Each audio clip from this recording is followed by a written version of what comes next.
Good morning student.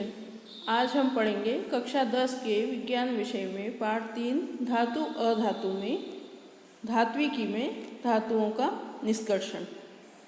यहाँ हम देख रहे हैं कि ये सक्रियता की श्रेणी है। इसमें जो ऊपर है वो अधिक क्रियाशील धातु है और जो बीच में है मध्य में है वे मध्यम क्रियाशील धातुएं हैं और जो नीचे की ओर है वो कम क्रियाशील धातुएं हैं। तो ऊपर जो अधिक क्रियाशील धातुएं हैं ये स्वतंत्र रूप से नहीं मिलती है, अर्थात इनका विद्युत अपघटन द्वारा निष्कर्षण किया जाता है। फिर जो मध्यम क्रियाशील धातुएं हैं वे सल्फाइड, ऑक्साइड तथा कार्बोनेट के रूप में मिलती है, जिनका कार्बन द्वारा अपचयन किया जाता है। फिर सबसे नीचे जैसे सोना, चांदी, मरकरी आदि है, ये प्रकृति में स्वतंत्र अवस्था में पाई जाती है, अर्थात हमें डायरेक्ट ही प्राप्त हो जाती है। अब हम अगले पेज पर आगे देखेंगे कि इन्हें अलग अलग अधिक क्रियाशील, मध्यम क्रियाशील और कम क्रियाशील को किस प्रकार निष्कर्षित किया जाता है। अब हम देखेंगे कम क्रियाशील धातुओं का निष्कर्षण। यह बहुत अनभिक्रिय होते हैं। इन धातुओं के ऑक्साइड को केवल गर्म करने से ही धातु प्राप्त किया जा सकता है, अर्थात जैसे सोना, चांदी, मरकरी, कापर, ये जो धातुएं होती है ये बहुत कम क्रियाशील होती है और इनके ऑक्साइड को केवल गर्म करके ही हम प्राप्त कर सकते हैं। जो इसमें सोना और चांदी तो हमें स्वतंत्र रूप से ही सोने और चांदी के रूप में प्राप्त हो जाते हैं। केवल पारा और कापर को उसके ऑक्साइड को केवल गर्म किया जाता है, उसी से हमें वो धातु प्राप्त होती है। उदाहरण है Hg का निष्कर्षण सिनाबार, HgS, ये इसका अयस्क होता है सिनाबार। Hg मतलब पारा, या मरकरी भी इसे हम कह सकते हैं। तो 2HgS plus 3O2 gives 2HgO plus 2SO2, अर्थात इसमें मरकरी का ऑक्साइड अलग हो गया और सल्फर डाइऑक्साइड अलग हो गई। अब इसका जो ऑक्साइड है इसको गर्म करने पर उससे मरकरी अलग हमें प्राप्त हो जाएगी। 2HgO gives 2Hg plus O2, oxygen अलग हो गई और हमें पारा अलग प्राप्त हो गया। एक उदाहरण और हम देख लेते हैं। इसी तरह CuS से Cu का निष्कर्षण, अर्थात कापर के सल्फाइड से कापर का निष्कर्षण कैसे किया जाता है। 2Cu2S plus 3O2 gives 2Cu2O plus 2SO2। इसमें कापर का ऑक्साइड हमें प्राप्त हुआ और सल्फर डाइऑक्साइड गैस अलग निकल गई। इस कापर के ऑक्साइड को फिर से 2Cu2O plus 2Cu2S gives 6Cu plus SO2, अर्थात इस जो सल्फाइड अयस्क और ऑक्साइड को फिर से क्रिया करवाने पर कापर अलग हमें प्राप्त हुआ और सल्फर डाइऑक्साइड अलग निकल गई। मध्यम क्रियाशील धातुओं का निष्कर्षण, यह धातु या तो सल्फाइड या कार्बोनेट अयस्क के रूप में पाई जाती है। इन धातुओं को ऑक्साइड से प्राप्त करना अधिक आसान होता है, अर्थात इनके मध्यम क्रियाशील धातुओं के जो अयस्क होते हैं वो सल्फाइड या कार्बोनेट के रूप में पाए जाते हैं और इनके ऑक्साइड बनाकर और फिर उससे धातु प्राप्त की जाती है। तो सल्फाइड अयस्क से धातु का निष्कर्षण, इस क्रिया को कहते हैं भर्जन की क्रिया। सल्फाइड अयस्क को वायु की उपस्थिति में अधिक ताप पर गर्म करने पर यह ऑक्साइड में बदल जाता है। उदाहरण देखेंगे 2ZnS, अर्थात जिंक सल्फाइड जो है वह ऑक्सीजन के साथ क्रिया कर रहा है और यहाँ जिंक ऑक्साइड बना रहा है, सल्फर डाइऑक्साइड निकल रही है। तो अब इस जिंक ऑक्साइड को अधिक ताप पर गर्म करेंगे तो वो किसमें धातु हमें प्राप्त हो जाएगी, जिंक, और ऑक्सीजन अलग निकल जाएगी। अब इसे हम आगे पेज पर देखते हैं। कार्बोनेट अयस्क से धातु का निष्कर्षण, पिछले पेज पर हमने सल्फाइड अयस्क से धातुओं का निष्कर्षण किया था और उसमें उसके ऑक्साइड को प्राप्त किया था, वो क्रिया कहलाई थी भर्जन की क्रिया।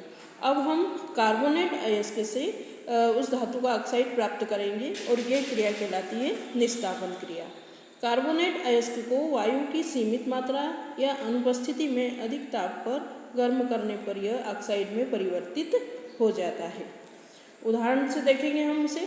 ZnCO3, अर्थात ये कार्बोनेट अयस्क है इसलिए zinc carbonate gives ZnO plus CO2 अर्थात जिंक ऑक्साइड हमें प्राप्त हुआ और कार्बन डाइऑक्साइड अलग निकल गई। ये कौन सी क्रिया कहलाई? निस्तापन क्रिया। भर्जन और निस्तापन विधियों से हमें धातु का ऑक्साइड प्राप्त हुआ, अर्थात दोनों क्रियाओं से हमें ऑक्साइड प्राप्त हुआ। अब उससे धातु कैसे निकालेंगे हम अगले पेज पर देखेंगे। अब आता है धातु ऑक्साइड का अपचयन। अपचयन का अर्थ होता है ऑक्सीजन को हटाना। अपचयन के लिए कुछ अपचायकों का उपयोग किया जाता है। अब हमने जो धातुओं के ऑक्साइड पिछले पेज पर प्राप्त किए थे, उनसे धातुओं का निष्कर्षण करना, अर्थात धातु को अलग निकालना, तो ये अपचयन क्रिया है। इसमें कुछ अपचायकों का उपयोग किया जाता है, जैसे कार्बन, जिसको कोक भी कहा जाता है, कार्बन मोनोऑक्साइड, हाइड्रोजन, ये अपचायक के रूप में कार्य करते हैं और धातु को अलग निकाल देते हैं, अर्थात ये ऑक्सीजन को अपनी ओर खींच लेते हैं। उदाहरण है zinc oxide ZnO plus C, Coke, इसकी कार्बन से क्रिया कराई जाती है तो Zn प्लस CO अर्थात जिंक धातु निकलती है और कार्बन मोनोऑक्साइड निकलती है। अब हम देखते हैं अधिक क्रियाशील धातुओं का निष्कर्षण। अधिक क्रियाशील धातुएं जो सक्रियता श्रेणी में ऊपर थी, जैसे पोटेशियम, सोडियम, कैल्शियम और मैग्नीशियम। तो देखते हैं यह धातु अत्यधिक क्रियाशील होने के कारण इनका अपचयन नहीं किया जा सकता। क्योंकि ये अधिक क्रियाशील धातु है इसलिए इनका अपचयन नहीं हो सकता। इन धातु को विद्युत अपघटन विधि द्वारा प्राप्त किया जा सकता है, अर्थात इन धातुओं को अलग करने के लिए किस विधि का उपयोग करेंगे? विद्युत अपघटन विधि का। उदाहरण से हम देखेंगे, अभी हम ये डायग्राम भी देखेंगे। इधर उदाहरण है NaCl से सोडियम का निष्कर्षण करना। ये जो धातु होती है इनके लवण जो होते हैं उनका उपयोग किया जाता है।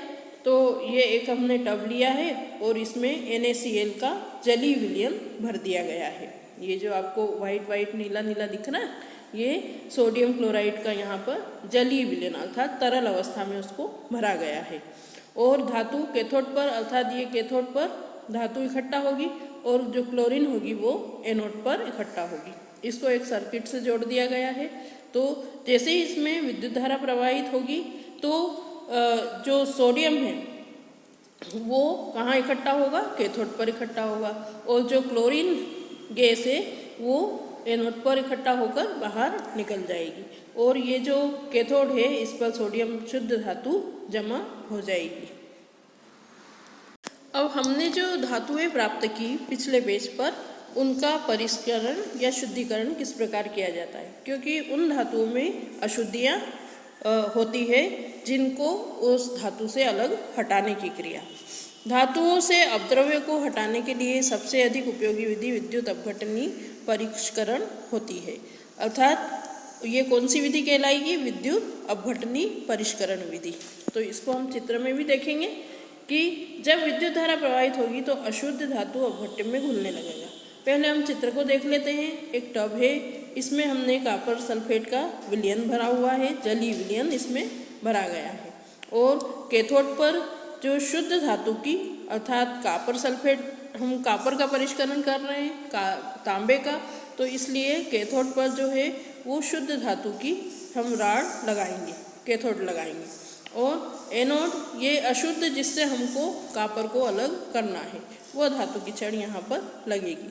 इसको एक बैटरी से जोड़ देंगे और यहाँ एक कुंजी होगी अर्थात स्विच होगा बंद और चालू करने के लिए। तो जब विद्युत धारा प्रवाहित होगी तो अशुद्ध धातु अपघट्य में घुलने लगेगा, अर्थात इसमें जैसे ही हम कुंजी या स्विच को ऑन करेंगे तो विद्युत धारा प्रवाहित होने लगेगी और जो विद्युत अपघट्य जो है उसके अंदर ये एनोड का जो कॉपर है वो इस अपघट्य में घुलने लगेगा। उसी समय अपघट्य से शुद्ध धातु उतनी ही मात्रा में कैथोड पर निक्षेपित होगा, अर्थात इस अपघट्य में जो कॉपर है, जो कॉपर धातु है वो किस पर जमा होने लगेगी? कैथोड पर जमा होने लगेगी, है ना, कैथोड पर निक्षेपित होगा। अर्थात इसकी शुद्ध धातु जो विद्युत अपघट्य की शुद्ध धातु है, कॉपर सल्फेट विलयन की जो धातु है वो किस पर जमा होगी? कैथोड पर जमा होगी। अविलेय अशुद्धियाँ एनोड की तली पर निक्षेपित होगी जिसे एनोड पंख कहते हैं। और जो अशुद्धियाँ होगी वो कहाँ होगी? यहाँ पर नीचे तली में बैठ जाएगी।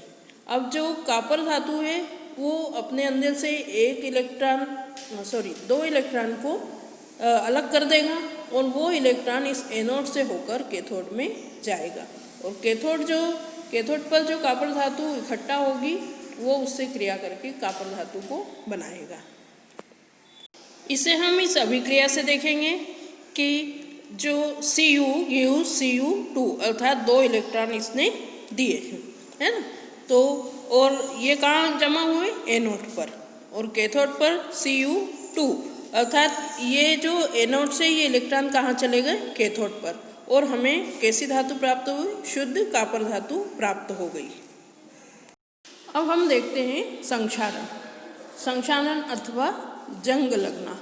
धातुएं अपने आसपास अम्ल, आर्द्रता व वायु के संपर्क में आने से संक्षारित हो जाती है।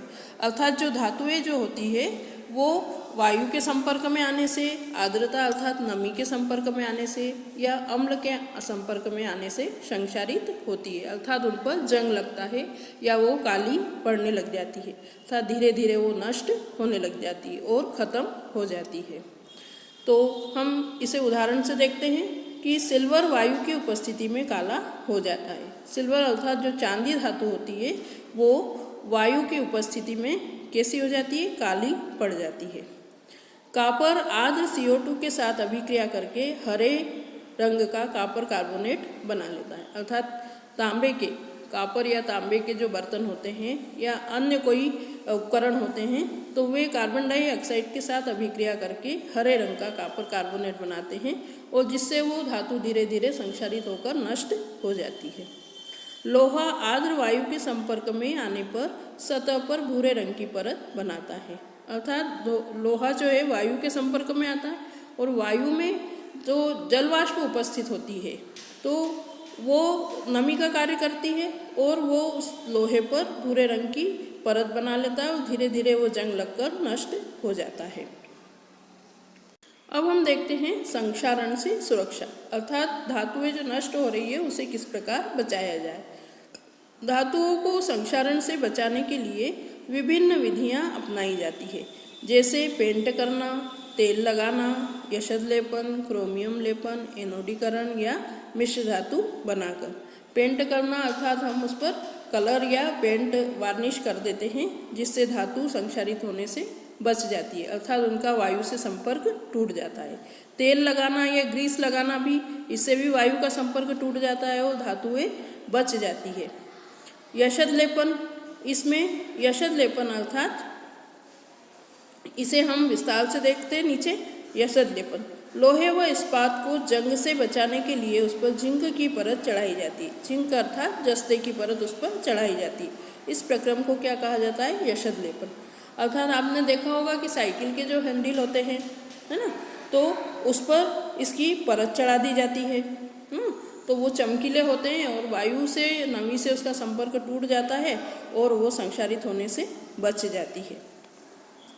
मिश्र धातु बनाकर, यह 2 या 2 से अधिक धातु और धातु या अधातु का समांगी मिश्रण होता है। मिश्र धातु क्या होती है? 2 या 2 से अधिक या तो धातु हो या फिर धातु और अधातु हो, उनका जो समांगी मिश्रण अर्थात उनकी निश्चित मात्रा उसमें होती है, वह क्या कहलाता है? मिश्र धातु। इसके कुछ उदाहरण हैं। लोहा अर्थात लोहा और उसमें कुछ मात्रा में कार्बन होता है, जब तो ये कठोर हो जाता है और इसमें जंग लगने की परिस्थितियाँ कम हो जाती हैं। इस्पात अर्थात लोहे, निकिल और क्रोमियम का जो मिश्रण होता है वो क्या बनाता है? इस्पात या स्टील बनाता है, जिस पर जंग नहीं लगता है। पीतल कॉपर और जिंक का मिश्रण होता है जो पीतल बनाता है, जो काला नहीं पड़ता है। कांसा इसी प्रकार कॉपर और टीन का मिश्रण होता है तो कांसा धातु भी संक्षारित नहीं होती है। धन्यवाद।